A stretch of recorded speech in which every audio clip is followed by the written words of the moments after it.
All right, ladies and gentlemen, hello and welcome back once again to Hot Technologies. My name is Eric Cavanaugh. I will be your host for the webcast today, and it's a hot topic, and it's never not going to be a hot topic. This is a hot topic now because of, frankly, all the breaches that we hear about, and I can guarantee you that it's never going to go away. So the topic today, the exact title of the show, I should say, is The New Normal, dealing with the reality of an unsecure world. That is exactly what we're dealing with.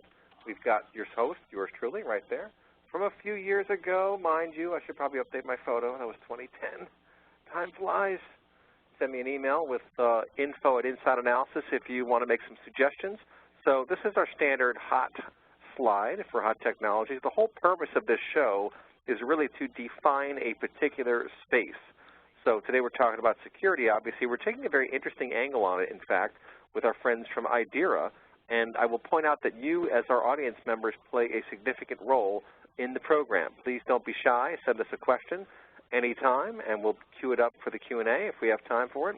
We have three folks online today, Dr. Robin Bloor, Des Blanchfield, and Ignacio Rodriguez, who is calling in from an undisclosed location. So first of all, Robin, you are the first presenter. I'll hand you the keys. Take it away. Okay, thanks for that, Eric. Securing database. I suppose we could say that the likelihood is that the most valuable data that any company is actually presiding over is in a database. So there's a whole series of security things we could talk about, but what I thought I'd do is talk around the subject of securing database. I don't want to take anything away from the presentation that Ignacio is going to give. So let's start with, it's easy to think of data security as a static target, but it isn't. It's a moving target. And this is kind of important to understand in the sense that most people's IT environments, particularly large company IT environments, are changing all the time. And because they're changing all the time, the attack surface, the areas where somebody can attempt in one way or another, either from the inside or from the outside, to compromise data security is changing all the time. And when you do something like you upgrade a database, you've no idea whether you just, by doing that, created some kind of vulnerability for yourself that you're not aware of and may never find out about until something lousy happens. Here's a brief overview of data security. First of all, data theft is nothing new, and data that is valuable is targeted. It's normally easy to work out for an organization what the data that they need to put most protection on is. A curious fact is that the first, or what we could claim to be the first computer, was built by British intelligence during the Second World War with one purpose in mind, and that was to steal data from German communications. So, you know, data theft has been a part of the IT industry pretty much since it began. It became much more serious with the birth of the internet, and then by about 2005, I was looking at a log of the number of data breaches that were occurring year after year after year, and the number had rocketed above 100 by 2005, and from that point on it's tended to get worse and worse every year. Larger amounts of data being stolen and larger number of hacks taking place. And those are the hacks that are reported. There's a very large number of incidents that occur where the company never says anything because there's nothing that forces it to say anything, so it keeps the data breach quiet. There are many players in the hacking business, governments, businesses, hacker groups, individuals. One thing that I just think it's interesting to mention, when I went to Moscow, I think it was sometime about 4 years ago, well, it was a software conference in Moscow. I was talking to a journalist that specialized in the area of data hacking. And he claimed, and I'm sure he's correct, but I really don't know it other than he's the only person that's ever mentioned it to me. But there is a Russian business called the Russian Business Network.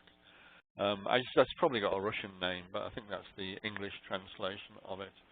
That is actually for hire to hack. So if you're a large organization anywhere in the world and you want to do something to damage your competition, you can hire these people. And if you hire these people, you get very plausible deniability as to who was behind the hack, because if it's discovered at all who's behind the hack, it'll indicate that it was probably someone in Russia that did it. And it won't look like it was you trying to damage a competitor. And I believe that the Russian Business Network has actually been hired by governments to do things like hack into banks to try and find out how terrorist money is moving around. And that's done with plausible deniability by governments who will never admit that they actually ever did that. The technology of attack and defense evolved. I used to, and it's a long time ago, but I used to go to the Chaos Club. It was a site in Germany where you could register and you could just follow the conversations of various people and see what was available. And I did that when I was looking at security technology, I think around 2005. And I did it just to see what was going down then. And the thing that amazed me was the number of viruses where it was basically an open source system was going on, and people who had written viruses or enhanced viruses were just sticking the code up there for anybody to use. And it did occur to me at the time that, you know, that hackers can be very, very smart, but there's an awful lot of hackers that are not necessarily smart at all, but they're using smart tools. And some of those tools are remarkably small. And the final point here, businesses have a duty of care over their data, whether they own it or not. And I think that's becoming more and more realized than it used to be. And it's becoming more and more, let's say, expensive for a business to actually undergo a hack.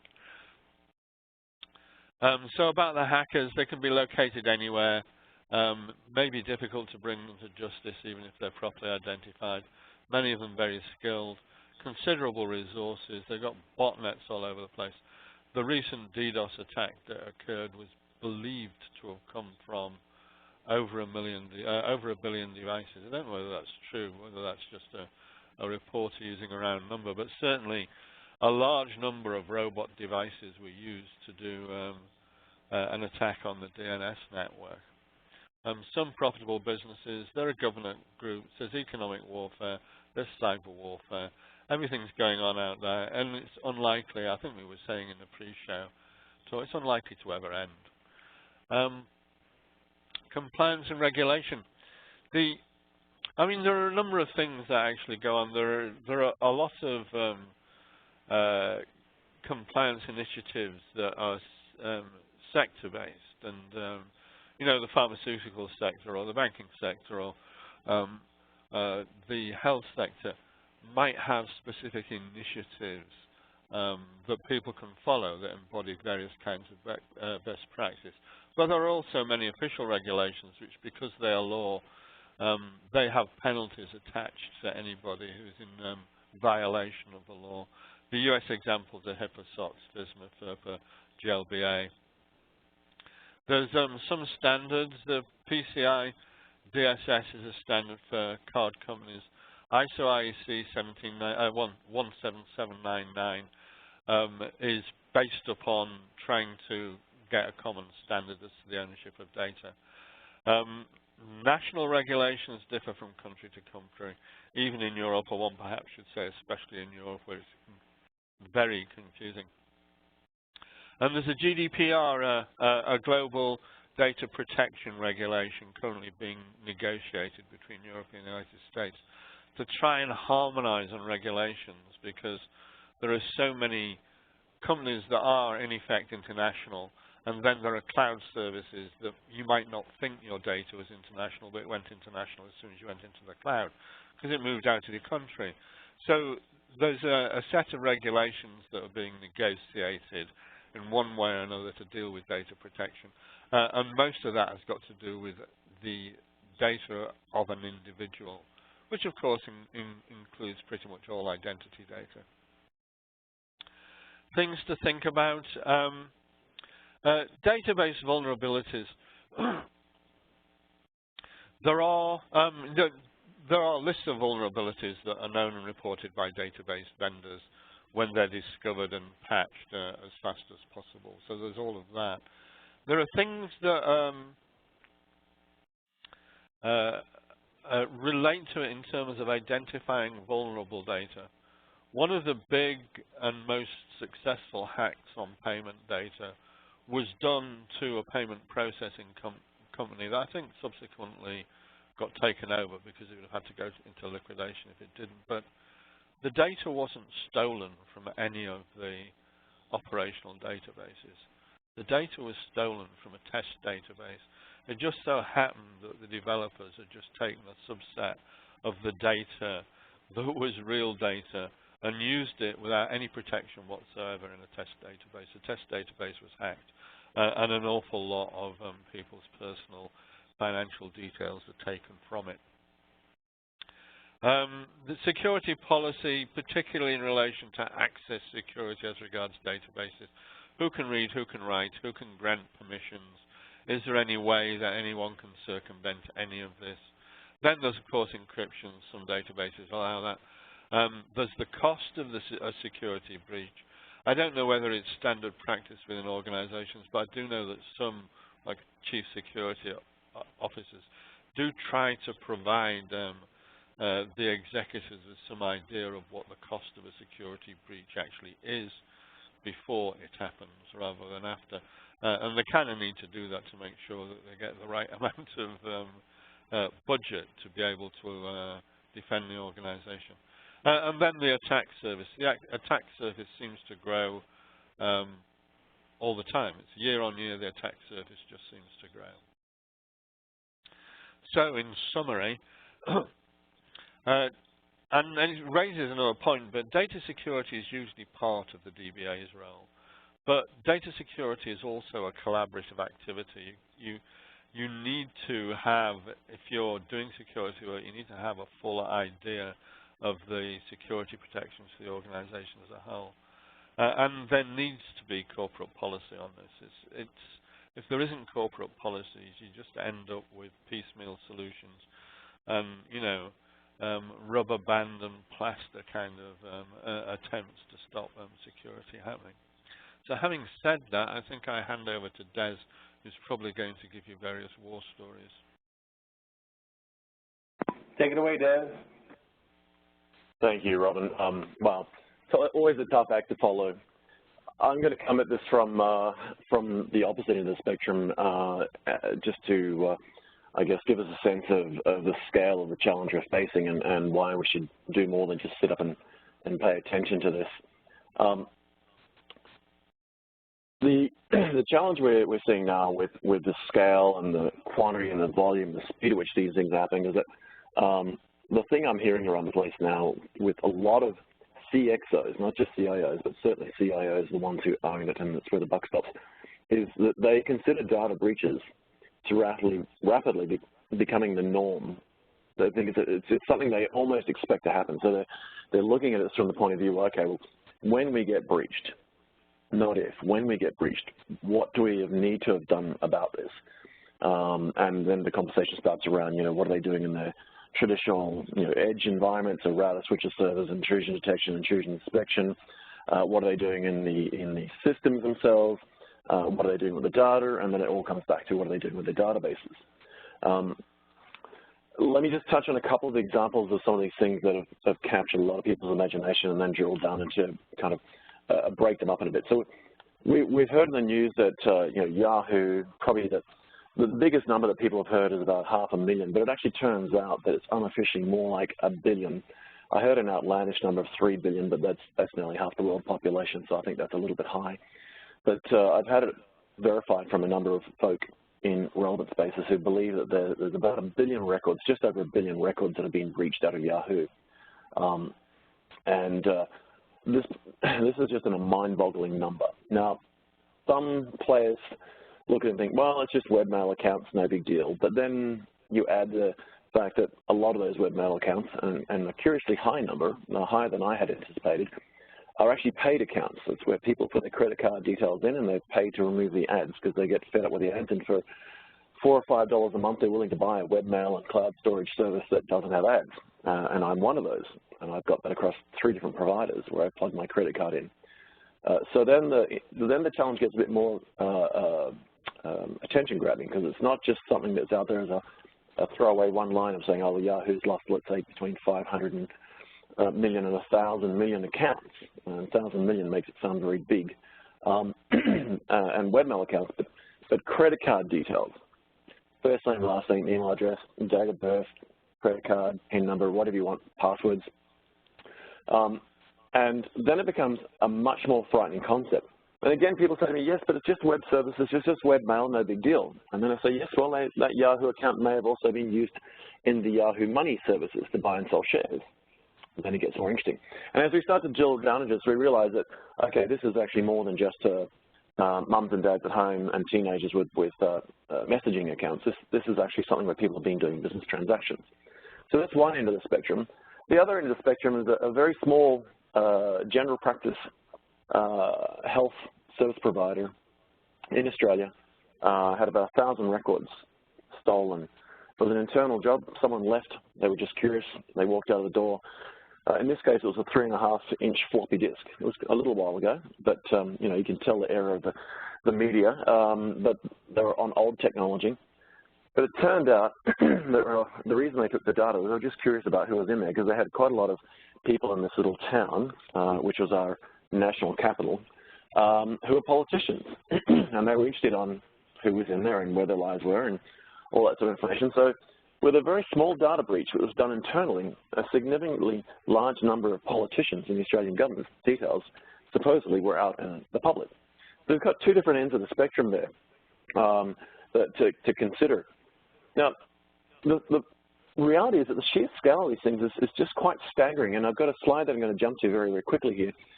There's a couple of websites that list all kinds of data, but this particular one is from a security specialist who has a website where you can go and search for your email address or your name, and it'll show you every incident of data breach over the last 15 years that he's been able to get his hands on, and then load into a database and verify, and it'll tell you whether you've been pwned, as the term is.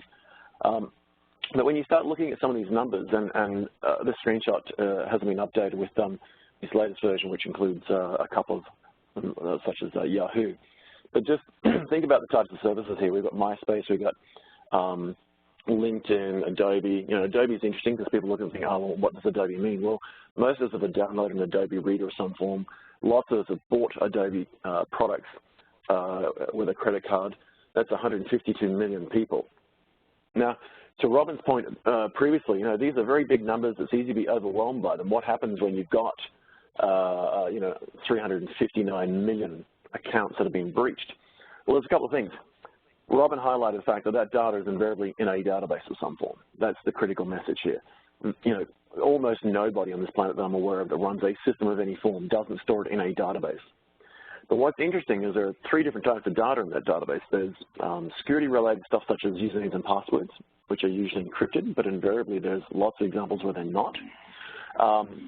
There's the actual customer information around, you know, their profile and data they've been creating, whether it's a health record or whether it's an email or an instant message. And then there's the actual embedded logic. So this could be stored procedures, it could be a whole bunch of rules, if this, then that.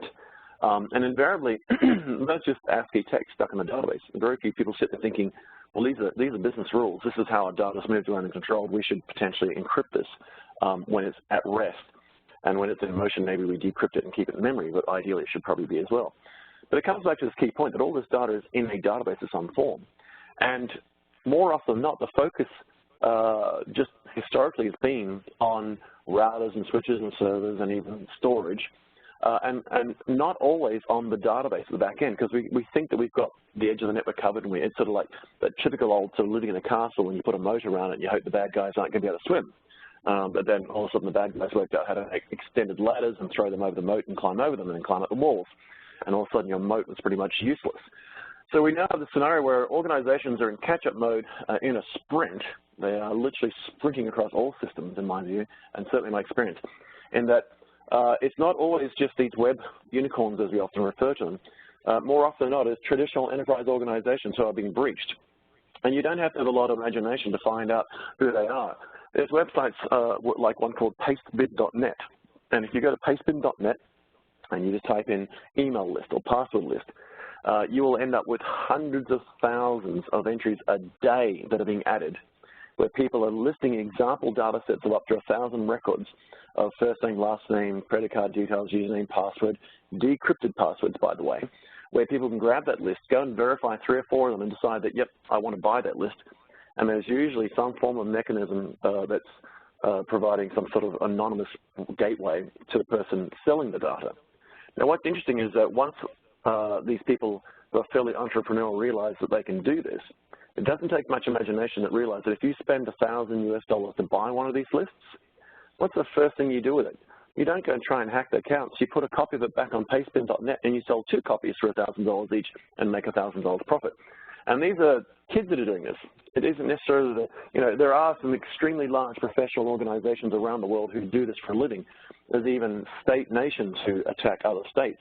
There's a lot of talk about America attacking China, China attacking America. It isn't quite that simple, but there are definitely government-level organizations who are breaching systems that are invariably powered by databases. So it isn't just a case of little organizations, it's also countries versus countries. So it brings us back to that issue of where is the data stored? It's in a database. What controls and mechanisms are in there? Or invariably, they are not encrypted. And if they are encrypted, it's not always all the data. Maybe it's just the password that's salted and encrypted. And wrapped around this, we have a range of challenges with what's in that data and how we provide access to the data and the type of compliance. So if you think about wealth management or banking, you've got organizations that worry about the prudential challenge. You've got organizations that worry about compliance in the corporate space. You've got government compliance and regulatory requirements. You've got scenarios now where we've got on-premise databases. We've got databases in third-party data centers. We've got databases sitting in cloud environments. Those cloud environments invariably aren't always in-country. And so, this is becoming a bigger and bigger challenge, not just from the pure security, let's not get hacked point of view, but also how do we meet all the different levels of compliance, not just the HIPAA and ISO standards, but there are literally dozens and dozens and dozens of these at state level, national level, and global levels that cross boundaries.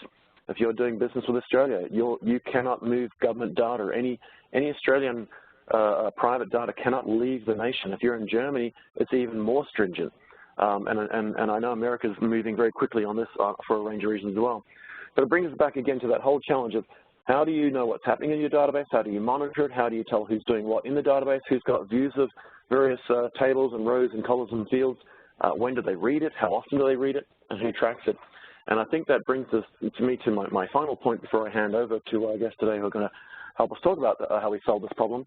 But I want to leave us with this one thought, and that is that a lot of the focus is on the cost of the business and the cost of the organization.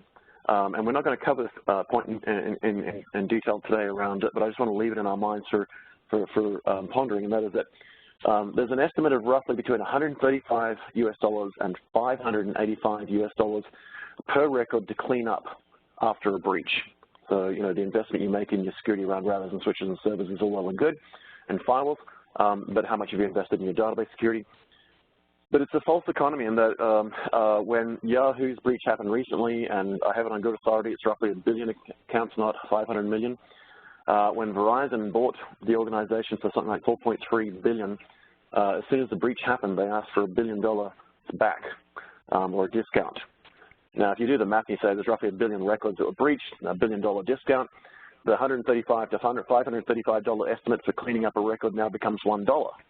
Which again is farcical. It doesn't cost $1 to clean up 1 billion records, $1 per record to clean up 1 billion records for a breach of that size. You can't even put out a press release for that kind of cost. And so we always focus on the internal challenges. But one of the things I think, and it behooves us to take this very seriously at database level, which is why this is a very, very important topic for us to talk about, and that is that we never talk about the human toll. What is the human toll that we incur on this? Now, take one example before I quickly wrap up. LinkedIn. In 2012, the LinkedIn system was hacked. there were a number of vectors, and I won't go into that.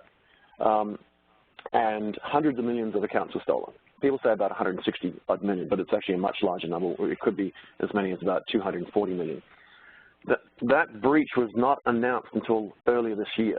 It's 4 years that hundreds of millions of people's records are out there. Now, there were some people paying for services with credit cards and some people with free accounts. But LinkedIn is interesting because not only did they get access to your account details if you were breached, but they also got access to all your profile information, so who you were connected to and all the connections you had and the types of jobs they had and the type of skills they had and how long they'd worked at companies and all that sort of information and their contact details. So think about the challenge we have of securing the data in these databases and securing and managing the database systems themselves and the flow-on impact, the human toll of that data being out there for 4 years and the likelihood that somebody may turn up for a holiday somewhere in Southeast Asia and have had their data out there for 4 years, and somebody might have bought a car or got a home loan or bought 10 phones over the year on credit cards where they created a fake ID on that data that was out there for 4 years, because even the LinkedIn data gave you enough information to create a bank account and a fake ID. And you get on the plane, you go for a holiday, and you land, and you're thrown in jail. And why are you thrown in jail? Well, because you had your ID stolen. Someone created a fake ID and acted like you had spent thousands and thousands, and not hundreds of thousands of dollars, and they were doing it for 4 years, and you didn't even know about it because it's out there. It just happened.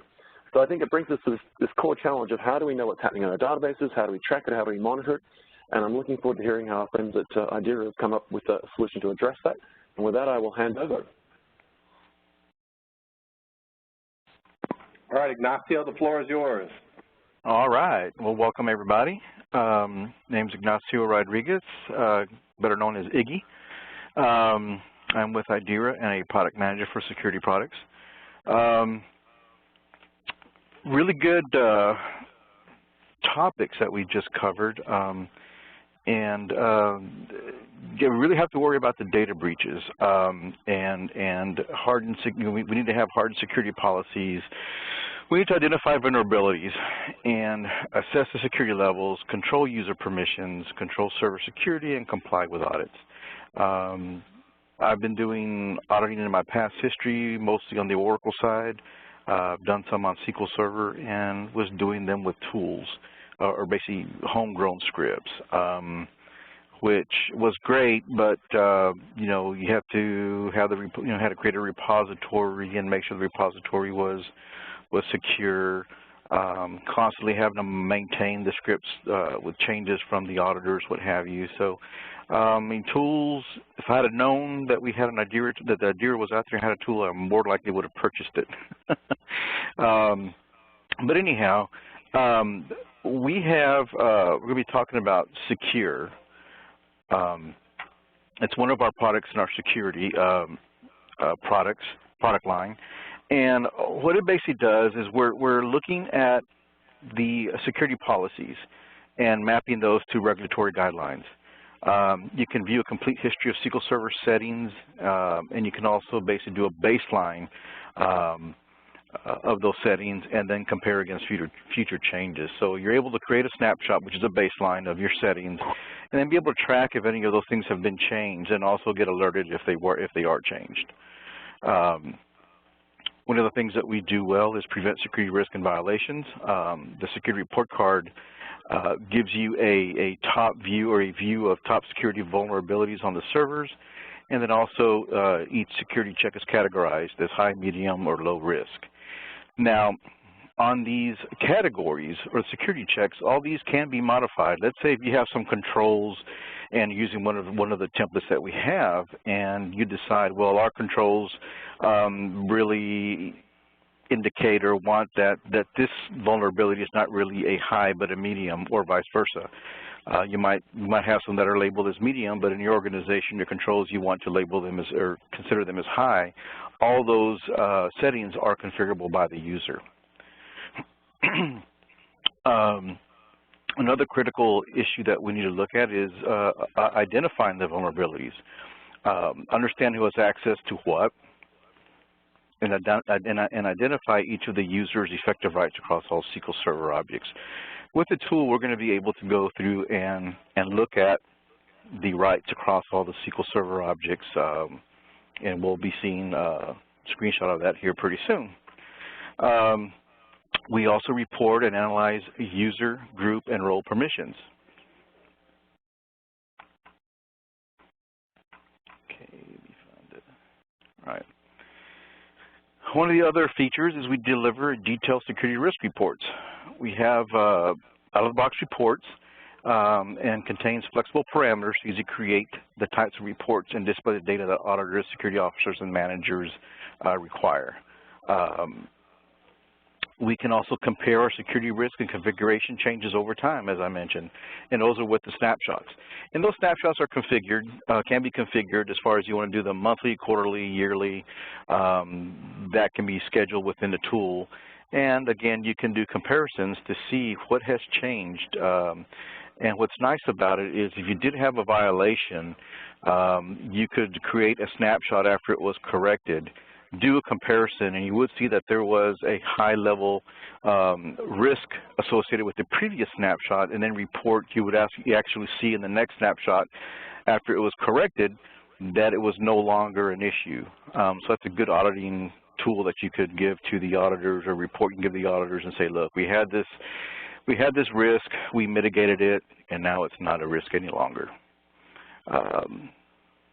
And again, I mentioned with the snapshots, you can alert when the configuration changes, and if a configuration is changed and are detected that present a new risk, you will be notified of that as well.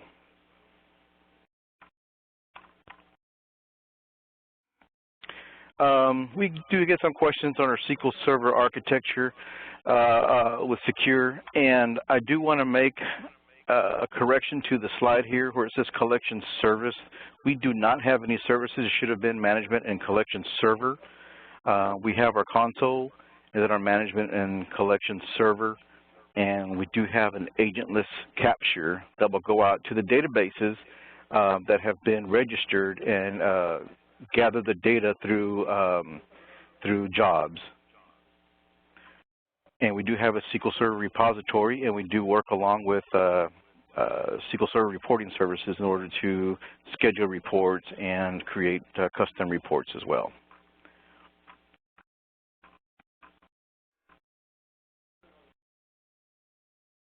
Now, on our security report card, this is the first screen that you will see when SQL Secure is started. You will easily see which critical items you have that are detected, and again, we have the highs, the mediums, and the lows, and then we also have the policies that are in play with the particular security checks. We have a HIPAA template. We have IDERA security level 1, 2, and 3 templates. We have PCI guidelines. These are all templates that you can use. And again, you can create your own template based on your own controls as well. And again, they're modifiable. You can create your own. Any of the existing templates can be used as a baseline. Then you can modify those as you like.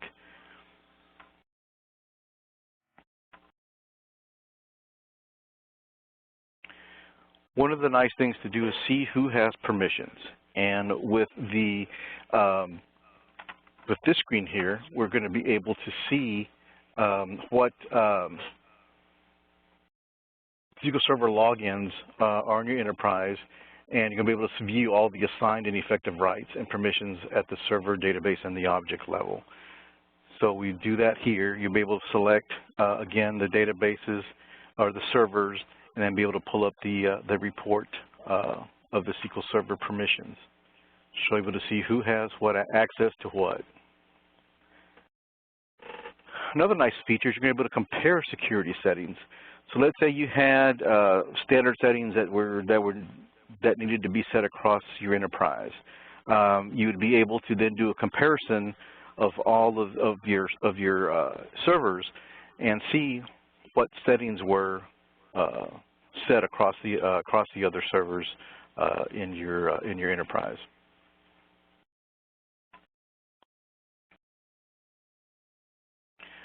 Again, the policy templates, these are some of the templates that we have.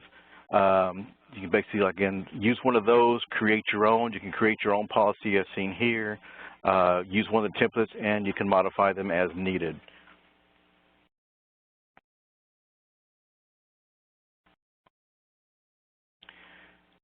We're also able to view the SQL Server effective rights. Sorry, excuse me. This will verify and prove that permissions are correctly set for the users and roles. Again, you can go out there and look and see and verify that permissions are correctly set for users and the roles.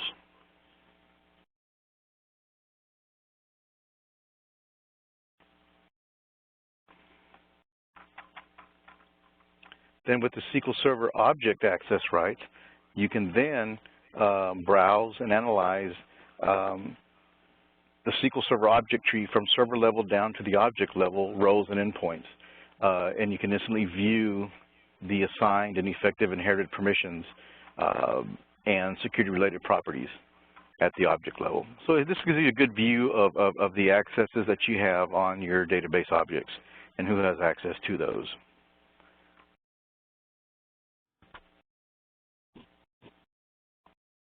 We do have, again, our reports that we have.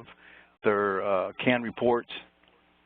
We have several that you can select from in order to do your reporting, and a lot of these can be customized, or you can have your custom reports in conjunction. Use that in conjunction with the reporting services, and be able to create your own custom reports from there.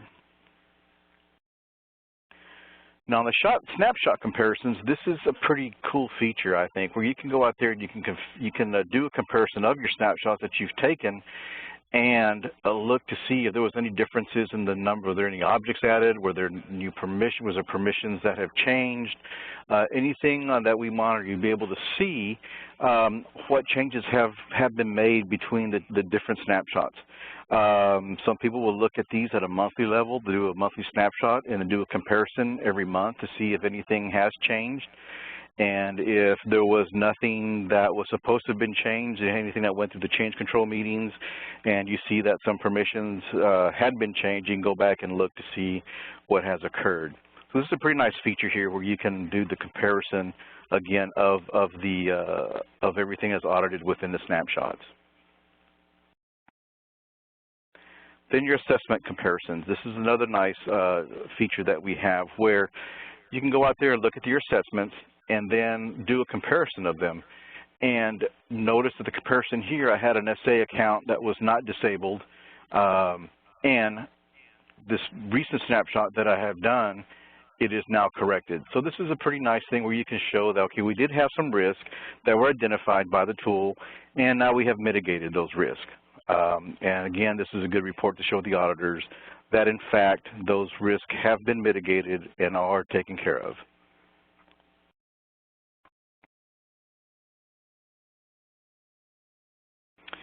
In summary, database security is, it is critical, and I think, a lot of times we're looking at breaches that come from external sources, and sometimes we don't really pay too much attention to internal breaches, and that's some of the things that we need to watch out for.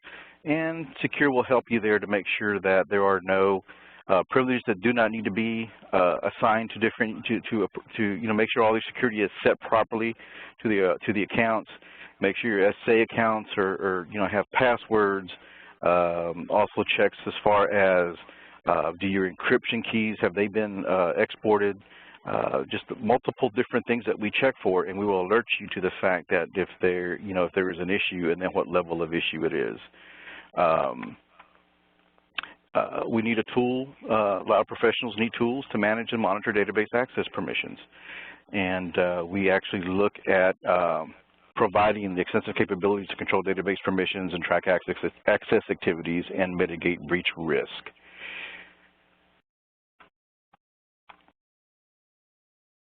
Now, another part of our security products, and there is a WebEx that was covered. And part of the presentation that we talked about earlier was data. Who has access, who's accessing what have you. And that's our SQL Compliance Manager tool. And there is a recorded WebEx on that tool, and that will actually allow you to monitor who's accessing what tables, what columns. You can identify tables that have sensitive columns as far as, date of birth, patient information, those types of tables, and actually see who has accessed that information and is, and if it is being accessed.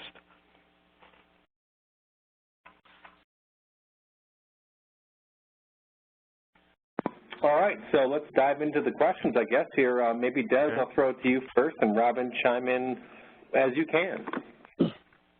Yeah, I've been itching to ask a question from your second and third slides.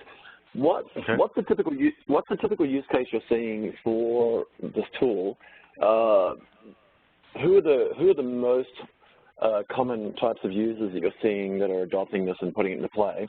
And on the back of that, the typical sort of use case model, how are they going about that? How is it being implemented? Okay, the typical use case that we have are DBAs who have been assigned the responsibility of access control for the database. Right. Who's making sure that all of the permissions are set the way they need to be, and then keeping track and making sure that and there's standards in place. These certain user accounts can only have access to these particular tables, etc. And what they're doing with it is making sure that those standards have been set and those standards have not changed through time. And that is one of the big things that people are using it for, is to track and identify if any changes are being made that are not known about. Because they're the scary ones, aren't they? So you might have a great policy.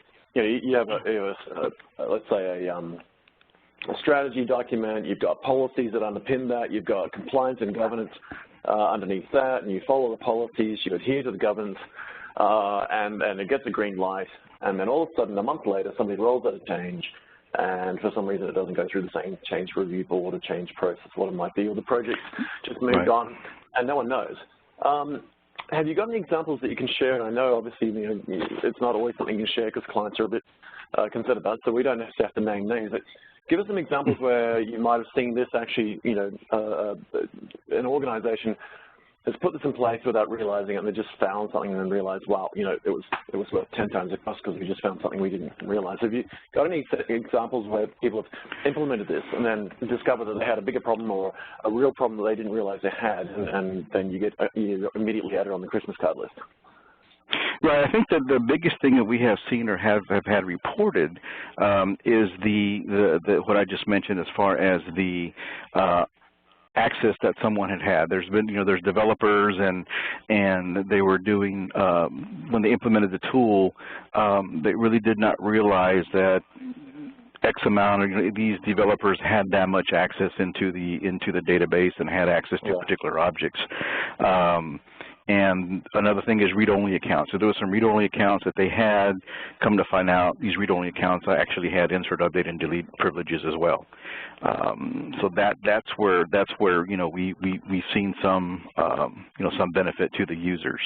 The big thing again is being able to that we have heard that people like is being able to again track the changes and make sure that nothing does blindsides them.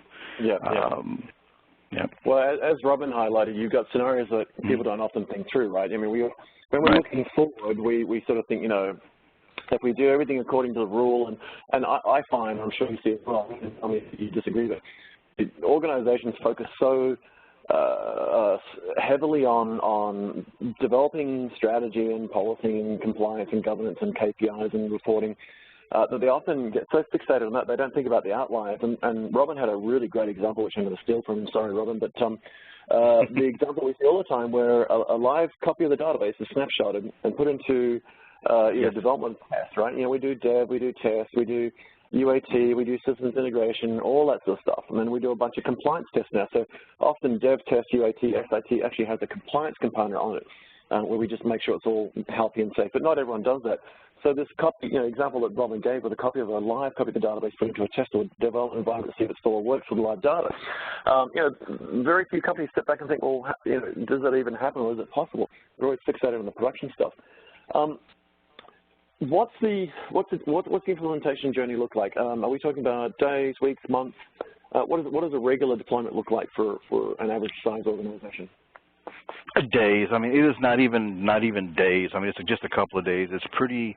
We just added a feature where we are able to register many servers. So instead of having to go in there in the tool and say you had 150 servers, you had to go in there individually and register the servers. Now you don't have to do that.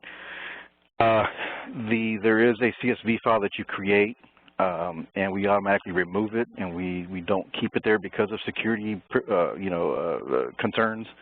But that's another thing we have to consider is you're going to have a CSV file out there with, with username, password in there. Right. But what we do is we automatically delete it again. But that's an option you have if you want to go in there individually and register them and don't want to take that risk, then you can do that. But if you want to use a CSV file, put it in a location that's secure, point the application to that location. It'll run that CSV file, and then it's automatically set to delete that file once it's done.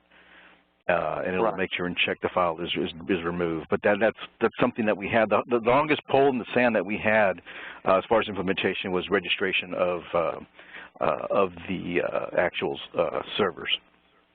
Okay. Now you talked about reports. Can you tell us give us a bit more detail and insight into what comes pre-bundled as far as reporting around, just I guess the discovery component of looking at what's in there and reporting on it. Current state of the nation, what comes pre-built and pre-baked as far as reports around the current state of compliance and security, and then how easily are they extensible? How do we build on those? Okay, some of the reports that we have reports that deal with cross-server login checks, data collection filters, activity history, and then the risk assessment reports, and also any suspect Windows accounts. Right. There's many here. I see suspect SQL logins, server logins and user mapping, user permissions, all user permissions, server roles, database roles. Some under vulnerability we have are mixed mode authentication reports, guest-enabled databases, OS vulnerability via XSPSs, the extended procedures, and then the vulnerable fix roles. Those are some of the reports that we have. And you mentioned there are a significant number of them, which is a logical thing. How easy is it for me to tailor it? So if I run a report and I get this great big graph, if I want to take out some pieces that I'm not really that interested in and add a couple other features, is there a report writer? Is there some sort of interface and tool to configure and tailor, or even potentially build another report from scratch? We will then direct the users to use the Microsoft SQL, the report services. Yep. To do that, and we have many customers that actually will take some of the reports, customize them, schedule them. We know whenever they want to. Some of these guys want to see these reports on a monthly basis or weekly basis, and they will take the information we have, move it into the reporting services, and then do that from there. So we don't have a report writer integrated with our tool, but we do take advantage of the reporting services. Because I think that's one of the biggest challenges of these tools is you can get in there and find stuff, but then you need to be able to pull it out and report it to people who aren't necessarily DBAs and systems engineers, all the way up to because there's an interesting role that's come about in my experience, and that is risk officers have always been in organizations that they've predominantly been around operational risk and a completely different range of risks that we've seen recently, whereas now with data breaches becoming not just a thing but an actual tsunami, the CRO has gone from being HR and compliance and occupational health and safety type focus now to cyber risk, breach, hacking, security, a lot more technical, and it's getting interesting because there are a lot of CIOs that come from a MBA pedigree and not a technical pedigree, so they're having to get their heads around kind of what this means with the transition between the cyber risk moving to a CRO and so forth. But the big thing that they want is just visibility and reporting. Can you tell us anything around the positioning with regard to compliance? So obviously, one of the big strengths of this is that you can see what's going on, you can monitor it, you can alert on it, you can report it, you can react to it, you can even preempt some things. The overarching challenge is governance and compliance. Are there key parts of this that deliberately link to existing compliance requirements or regulatory compliance, like PCI or something like that currently, or is that something that's coming down the roadmap? Where does this sort of fit into the framework of the likes of COVID and ITIL and other, ISO standards? If we deploy this tool, does it give us a series of checks and balances that fit into those frameworks, or how do we build it into those frameworks? Where does it position with those sorts of things in mind? Yes, there are templates that we have that we deliver with the tool, and we are getting to the point again where we're reevaluating our templates, and we're going to be adding, there will be more coming soon. FSMA, FINRA, some additional templates that we have, and so we typically review the templates and look to see, what has changed, what do we need to add. And we actually want to get to the point where, security requirements have changed quite a bit. So we're looking at a way to make this extensible on the fly. That's something, we're looking at in the future.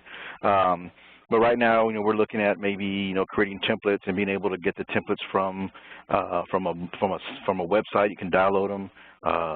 So anyway, that's how we handle that. We handle them through templates, and we are looking for ways in the future here to make that easily extensible and quickly. Because when I used to do auditing, things changed. An auditor would come 1 month, and the next month they want to see something different. Right. So then that's one of the challenges with the tools, is being able to make those changes and get what you need, and that's kind of where we want to get to. Well, I guess that in order to challenge changes on a regular basis, in light of the fact that the world's moving fast, right? Once upon a time, the requirement from an audit point of view, in my experience, would just be pure commercial compliance, and then it became technical compliance, and now it's operational compliance, and there's all these other, every day someone turns up, and they're not just measuring you on something like ISO 9006 and 9002 operationally, they're looking at all kinds of things, even, and I see now the 38,000 series are becoming a big thing as well in ISO. So I imagine that's just going to get more and more challenging. I'm about to hand over to Robin because I've been holding the bandwidth. So look, thank you very much. I think it's been really useful to see that. And I'm definitely going to spend some more time getting to know it, because I didn't actually realize that it actually was quite this in-depth. So thank you very much. I'm going to hand to Robin now. And thank you. Great product, great presentation. Thank you.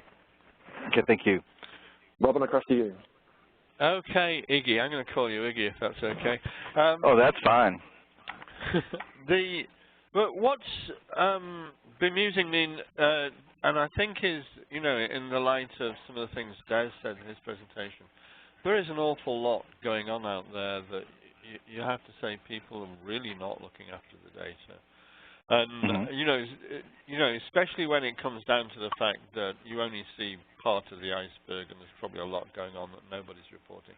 So I'm interested in your perspective as to how many of the customers that you're aware of, or potential customers that you're aware of, have the level of protection that you're kind of offering with, I mean, not just this, but also your data access technology. I mean, who out there is properly equipped to deal with the threat is the question. Who is properly equipped? I think a lot of the customers that we have really have not addressed any kind of auditing, or they've had some, but the big thing is trying to keep up with it and trying to maintain it and make sure.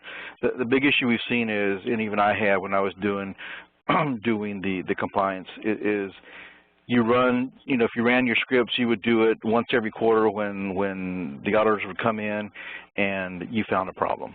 Well, guess what? That's already too late. Auditing's there. The auditors are there. They want the report. They flag it. And then, we get it, either we get a mark or we were told, hey, we need to fix these issues. And that's where this would come in. It would be more of a proactive type thing where you can find your risk and mitigate the risk. And that's what our customers are looking for, a way to be somewhat proactive as opposed to being reactive when auditors come in and find, some of the accesses aren't where they need to be. other people have administrative privileges and they shouldn't have them, those types of things. And that's where we've seen a lot of feedback from that people like the tool and are using it for. Okay, I mean, another question I've got, which is in a sense, I don't know, it's an obvious question as well, but I'm just curious, how many people actually come to you in the wake of a hack, where, you know, you're getting the business not because they looked at their environment and figured that it needed to be secured in a much more organized way, but actually you're there simply because they've already suffered some of the pain? In my time here at Adira, I have not seen one. To be honest with you, the most of the interaction I've had with the customers that I have been involved with are more of a looking forward and trying to start auditing and started looking at privileges, etc.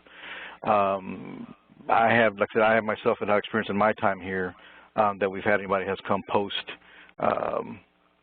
breach that I know of. Oh, that's interesting. I would have thought it would have been at least a few. In terms of, I mean, I'm looking at this. I'm actually looking at this, but also adding to it all of the complexities of actually making data secure across the enterprise in every way and in every activity that you do. Do you offer consultancy directly to help people out? I mean, it's clear that you can buy tools, but in my experience, often people will buy sophisticated tools and use them very badly. So do you offer, do you offer specific consultancy, what to do, who to train, and things like that? There are some services that you could, as far as supporting services, that will allow some of that to occur. But as far as consultancy, we don't provide any consulting services, but training, how to use the tools and stuff like that. Some of that would be addressed with the with the support level. But per se, we don't have a services department that goes out and does that. Okay. In terms of the databases you cover, is the presentation here just mentions Microsoft SQL Server. Do you do Oracle as well? We are going to be expanding into the Oracle realm with Compliance Manager first. We will be looking at we're going to start a project with that. So we are going to be looking at expanding this into Oracle. And are you likely to go elsewhere? We'll see. Yeah, that's something that we have to look at on the roadmaps and see how things are. But that is some of our things that we are considering is, what other database platforms do we need to attack as well. Okay, I was also interested in the split. No, I'm really not. I haven't got any preconceived picture of this, but in terms of deployments, how much of this is actually being deployed in the cloud, or is it nearly all on-premise? All on-premise. We are looking at extending Secure as well to cover Azure. So we're going to be branching into Yeah. It was the Azure question. Yeah. You're not there yet, but you're going there. I mean, it makes a lot of sense. We're going there very soon. Yeah, well, my understanding from Microsoft is that there's an awful lot of action with Microsoft SQL Server and Azure. It's becoming, if you like, a key part of what it is that they offer. Right. So the other question that I'm kind of interested in, it's not technical, it's more like how do you engage question. It's like, who is the buyer for this? I mean, are you being approached by the IT department, or are you being approached by CSOs, or is it a different variety of people? Is it when something like this is being considered, is it part of looking at a whole series of things for securing the environment? What's the situation there? It's a mixture. We do have CSOs. A lot of times the sales team will reach out and talk to DBAs, and then the DBAs again have been chartered with getting some kind of auditing process policies in place, and then from there they will evaluate the tools and report up the chain, and see, make a decision on whether, which product they want to buy. But it's a mixed bag of who, will contact us. Okay. I think I'll hand back to Eric now because we've kind of done the hour, but there may be some audience questions. Eric? Okay. Yeah, sure. We burned through a lot of good content here. Here's one really good question I'll throw over to you from one of the attendees. He just asks, he's talking about the blockchain and what you're talking about, and he's asking, is there a possible way to migrate a read-only part of a SQL database to something similar to what blockchain offers? It's kind of a tough one. Yeah. I mean, I'll be honest with you, I don't have an answer for that one. Okay, Yeah. I'll throw it over to Robin. I don't know if you saw that question, Robin, but it says, he's just asking, is there a way to migrate the read-only part of a SQL database to something similar to what blockchain offers? What do you think about that? Well, what you could do, I mean, it's like if you're going to migrate a database, you're also going to migrate the database traffic. So there's a whole set of complexity involved in doing that. But you wouldn't do it for any reason other than to make the data available, because a blockchain is going to be slower to access. So if speed is your thing, and it nearly always is the thing, then you wouldn't be doing it. But if you wanted to provide kind of keyed encrypted access to part of it to some people, doing that kind of thing, you could do it, but you'd have to have a very good reason. You're much more likely to leave it where it is and secure it where it is. Yeah, I agree on that. If I can weigh in quickly, I think the challenge of blockchain is that even the blockchain that's publicly out there, its use of Bitcoin, we're finding it hard to scale it beyond sort of 4 transactions a minute in a fully distributed fashion. Not so much because the compute challenge, although that is there.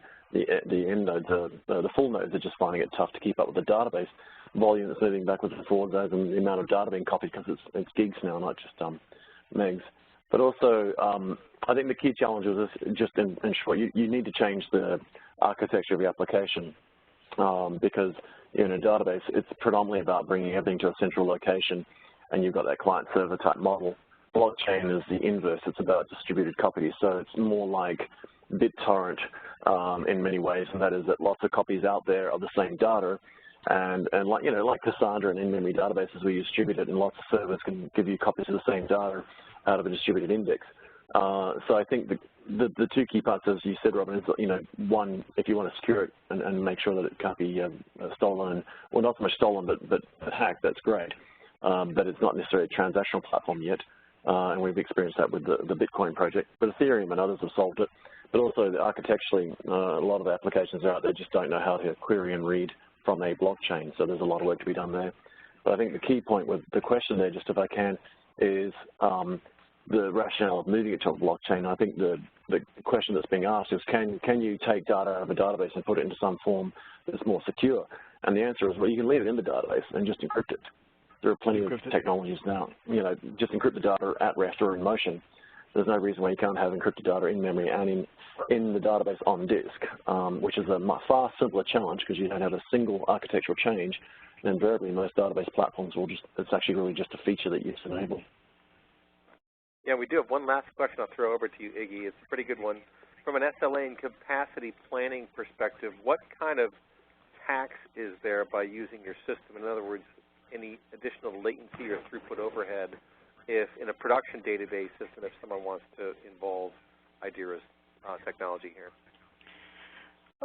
We really don't see much of an impact. Again, it's an agentless product, and it all depends on, as I mentioned before, the snapshots. The Secure is based on snapshots. It'll go out there and actually create a job that will go out there based on the intervals that you have selected. Either you want to do it, like, again, weekly, daily, monthly.